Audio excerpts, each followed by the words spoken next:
আবারও চলে এসেছি নতুন একটি ভিডিও নিয়ে। গাছটি প্রায় অনেক দিন ধরেই পড়ে রয়েছে, তুলবো বলে আর তোলাই হচ্ছে না। অবশেষে আজ গাছটিকে নিয়ে চলে এলাম। মাঠে থেকে কিছুটা মাটিও নিয়ে এসেছি, আর মাটিগুলোও ছিল খুবই শক্ত, তাই মাটিগুলোকে একটু ভেঙে নিলাম। আর সাথে পাশে রাখা গোবর সার মাটির সাথে ভালো করে মিশিয়ে নিলাম। আর হ্যাঁ, যেহেতু আমি গাছটিকে টমেটোমের পেটিতে লাগাবো, সেই জন্য সাথে দুটো পলিথিনের কাগজও কাটিং করে নিলাম।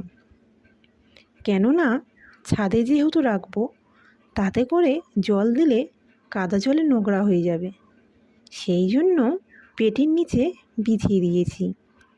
তারপর সমস্ত মাটি পেটিতে ভরিয়ে নিলাম, আর পাশে সার না মেশানো মাটি ছিল, সেগুলোও ভেঙে গুঁড়ো করে নিলাম। তারপর গাছগুলোকে একে একে বসিয়ে নিয়ে কিছুটা জল নিয়ে গাছের গোড়াকে ভিজিয়ে দিলাম। আর পাশে থাকা সার না মেশানো মাটি, সেগুলোকেও গাছের গোড়াতে ভালো মতন দিয়ে দিলাম। ফাইনালি আমাদের গাছ বসানো কমপ্লিট। আজ এই পর্যন্ত। তোমরা সবাই ভালো থেকো।